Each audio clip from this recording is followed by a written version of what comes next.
Hello everyone. இன்னைக்கு இன்னொரு topic பத்தி பேசலாம். இப்போ ரொம்ப காமனா ஒரு சிலருக்கு நம்ம ஹாஸ்பிட்டல் அட்மிட் ஆகும்போது, ஒரு சிலருக்கு குளுக்கோஸ் ஏத்தலாம், ஐவில ஏதாவது போடலாம். அந்த மாரி நபர்களுக்கு நீங்க பார்க்கும்போது, அந்த நரம்புல ஊசி போடுற அந்த ஊசி எடுத்ததுக்கப்புறம், அந்த வெயின்ல கையில இருக்கக்கூடிய நரம்புகள்ல கொஞ்ச நாளைக்கு உங்களுக்கு ஒரு வீக்கம், ஸ்கின் ரெட் ஆவறது, இப்போ அந்த நரம்புல ஊசி போடுற அந்த இடத்துல உங்களுக்கு வலி தொடர்ந்துட்டு இருக்கலாம். இதுக்கு பேரு தான் நம்ம இங்கிலீஷ்ல நாங்க எங்க மெடிக்கலா ஃபிலிபைட்டிஸ்ன்னு சொல்லுவோம்.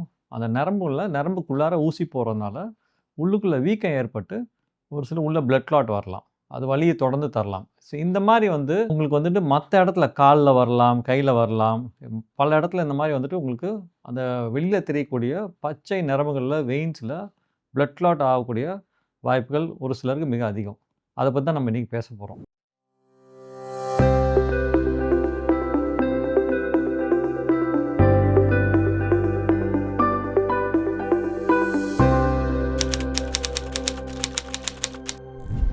கையில இருக்கக்கூடிய நரம்புகளோ, கால்ல இருக்கக்கூடிய நரம்புகளோ கிளாட் வரதுக்கான காரணம் நெறைய விதமான காரணங்கள் இருக்கு. பட் காமனா உங்களுக்கு என்ன வரும்னா, அந்த இடத்துல தொடும்போதே வலி வரும். ஒரு சிலருக்கு நடக்கும்போது வலி வரலாம். கால்ல இருக்கக்கூடிய நரம்புல பிளட் கிளாட் ஆச்சுன்னா. நான் சொல்றது கண்ல தெரியக்கூடிய தோல் அளவுல இருக்கக்கூடிய அந்த வெயின்ஸ்ல. ஸோ அது கவனிக்க தவறிட்டீங்கன்னா, அதுல ஃபீவர் வரலாம், ரெட்னஸ் வரலாம். அந்த ஸ்கின் அந்த எந்த ஏரியால பிளட் கிளாட் ஆயிருக்கோ தோலுக்கு பக்கத்துல, அத சுத்தி செவந்து போகலாம். கால் அந்த இடத்துல சத வீங்கி போயிருக்கலாம். இனிஷியலா கம்மியா இருக்கும். போக வலி ஜாஸ்தியா இருக்கும்.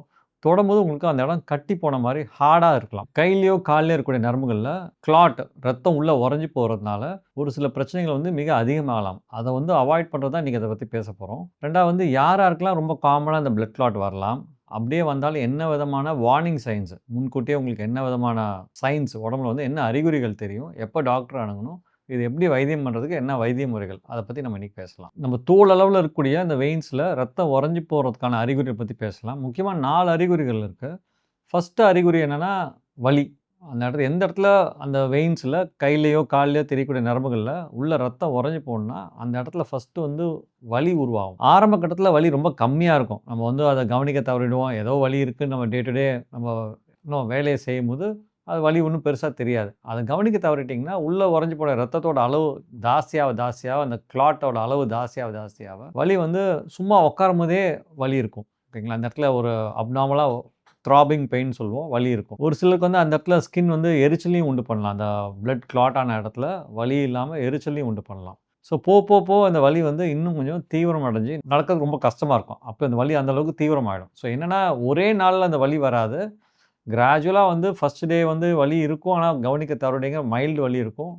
அதுக்கப்புறம் பார்த்தீங்கன்னா, ஒரு 2 நாள், 3 நாள் கழிச்சு அந்த கிளாட் உள்ள அளவு ஜாஸ்தியாக வலியோட அ தீவிரமும், அதோட இடமும் மேல மேல அதிகரிச்சு போறதுனால, அதோட ஏரியாவும் நெறைய ஆயிடும். ஸோ இதான் ஃபர்ஸ்ட் சைன் வலி. செகண்ட் சைன் பார்த்தீங்கன்னா, அந்த இடத்துல எந்த இடத்துல ரத்தம் உறைஞ்சு போயிருக்கோ, சுத்தி இருக்க சத வீங்கிடும். வீக்கம் வரும்போது சதை உங்களுக்கு டைட் ஆக ஆரம்பிச்சுரும். முட்டிக்கு பக்கத்துல இருக்கக்கூடிய அந்த வெயின்ல பிளட் கிளாட் ஆச்சுன்னா, அந்த முட்டிக்கு பக்கத்துல இருக்கக்கூடிய சத, ஸ்கின்னு கீழ இருக்கக்கூடிய ஃபேட்டு, அந்த ஏரியா ஃபுல்லா வீக்கம் ஏற்பட்டு, கை வச்சு பார்த்தாலே தெரியும். உங்க அழுத்தி பார்த்தீங்கனாலே உங்களுக்கு விரல் பதியும். வலியும் இருக்கும். ஸ்கின் டைட் ஆயிடும். 3வது சைன் பார்த்தீங்கன்னா, ஒரு சிலருக்கு ஃபீவர் வரலாம்.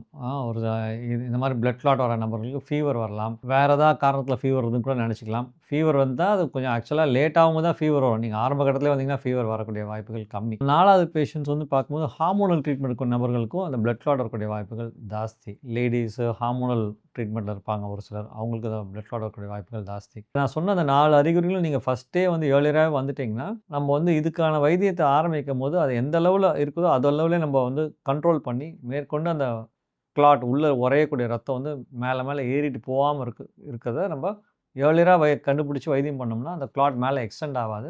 இன்ஃபெக்ஷன் ஆகி பஸ் வைக்கக்கூடிய வாய்ப்புகளும் ஜாஸ்தி. 2வது உள்ளார வெளியில இருக்கக்கூடிய நரம்புலேருந்து அந்த கிளாட் உள் நரம்புக்கு பரவக்கூடிய வாய்ப்புகள் நம்ம கண்ட்ரோல் பண்ணி, இத சரி பண்ணக்கூடிய வாய்ப்புகள் மிக அதிகம். அதே மாரி இந்த கிளாட் கையில இருக்கக்கூடிய நரம்புகள், கால்ல இருக்கக்கூடிய நரம்புகள்ல பிரெக்னன்ட் லேடீஸ்க்கு அதிகமா வரக்கூடிய வாய்ப்புகள் ஜாஸ்தி. ஸோ இவங்கலாம் ஹை ரிஸ்க் ஃபேக்டர்ஸ். ஒரு சிலருக்கு பிளட் ஜெனடிக்காவே உறைஞ்சு போகக்கூடிய தன்மை ஜாஸ்தி. இன்ஹெரிட்டட் பிளட் கிளாட்டிங் டிஸார்டர்ஸ்ன்னு சொல்லுவோம். அதாவது மரபு சார்ந்த பிரச்சனைகள்னால உள்ள ரத்தம் உறைஞ்சு போகக்கூடிய அந்த மாதிரியான நபர்கள்.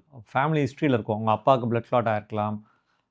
அம்மாவுக்கு ஆயிருக்கலாம். பிரதர்ஸ்க்கு, சிஸ்டர்ஸ்க்கு யாருக்கா பிளட் கிளாட் ஆயிருக்கலாம். வீட்லயே ஃபேமிலியே 2, 3 பேருக்கு பிளட் கிளாட் ஆகி ஹாஸ்பிட்டல் அட்மிட் ஆகி வந்திருப்பாங்க. அந்த மாதிரி ஹை ரிஸ்க் ஃபேக்டர்ஸ்க்கு நபர்களுக்கும் இந்த ரத்தம் உறையக்கூடிய வாய்ப்புகள் ஜாஸ்தி. கேன்சர் வந்த நபர்களுக்கும் பிளட் கிளாட் ஆகக்கூடிய வாய்ப்புகள் ஜாஸ்தி. கேன்சர் வந்து வைத்தியம் பண்ணுற நபர்கள் கேன்சர் வந்து க்யூர் ஆகி வேறு மெடிக்கேஷன் நபர்களுக்கும் இந்த பிளட் கிளாட் ஆகக்கூடிய வாய்ப்புகள் ஜாஸ்தி. நான் ஏற்கனவே சொன்ன அந்த சயின்ஸை நீங்கள் ஃபஸ்ட்டே கண்டுபிடிச்சி ஏர்லியராக வந்துட்டிங்கன்னா நம்ம இதை குணப்படுத்திடலாம். குணப்படுத்துறதுக்கு முக்கியமாக வந்துட்டு என்னென்னா பிளட் தின்னர்ஸ் தருவோம், ஆன்டிபயோட்டிக் தருவோம், காலை வந்து நீங்கள் லெக் எலிவேட் பண்ணணும், ப்ளஸ் வந்துட்டு ஸ்டாக்கிங்ஸோ பேண்டேஜோ தருவோம்.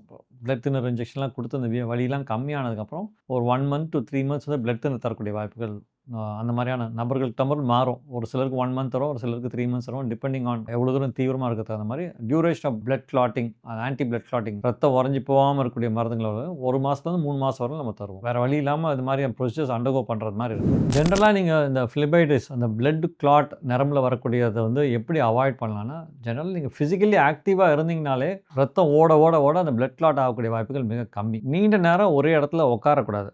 ரொம்ப நேரம் செடென்ட்ரியாக உட்காரதுனால ரத்தம் தேங்கும்போது பிளட் கிளாட் கூடிய வாய்ப்புகள் ஜாஸ்தி. 3வது பாயிண்ட் வந்து நிறையா தண்ணி குடிக்கணும். Adequate hydration. தண்ணி குடிக்க தவறிட்டீங்க, டீஹைட்ரேட் ஆகிறீங்க, வாமிட்டிங், டயரியா வர நேரத்தில் இந்த மாதிரி பிரச்சனைகள் வரக்கூடிய வாய்ப்புகள் ஜாஸ்தி. ஸோ நிறையா நல்லா தண்ணி குடிக்கணும். இந்த மாதிரி நரம்பு சுருட்டல் வெளில நல்லாவே தெரியுது, நம்ம வந்து ஒன்றும் தொந்தரவே தரலையே நம்ம டிலே பண்ணக்கூடாது. நரம்பு சுருட்டல் நல்லா தெரியுது, கால் வீங்கி போயிருக்கு, மசில் கிராம்ப்ஸ் வருது, தோல் கருத்து போயிருக்கு, பார்க்கும்போதே நல்லா வெளில பெருசாக தெரியுது, இல்லை தோல் கீழே கருத்து போய் அரிப்பு வந்து இன்ஃபெக்ஷன் வருது. இந்த மாதிரி நபர்கள்லாம் டாக்டர் வந்து முன்கூட்டியே பார்க்கும்போது இது வந்து பிளட் கிளாட் வரக்கூடிய வாய்ப்புகள் நம்ம கம்மி பண்ணலாம். அந்த வைத்தியம் பண்ணி அதை க்யூர் பண்ணிட்டோம்னா கண்டிப்பாக அந்த பிளட் கிளாட் வர்றதை அவாய்ட் பண்ணிடலாம். ஸோ ஏர்லியராக நீங்கள் வந்து டாக்டர் பார்த்தீங்கன்னா அந்த மாதிரி அறிகுறிகள் இருந்துச்சுன்னா வருமுன் காப்போம் மாதிரி பார்த்துட்டு முன்னாடியே அந்த வைத்தியம் பண்ணுறதுனால இந்த உறைஞ்சி போகக்கூடிய அந்த காம்ப்ளிகேஷன் நம்ம கண்டிப்பாக அவாய்ட் பண்ணலாம். தேங்க்யூ.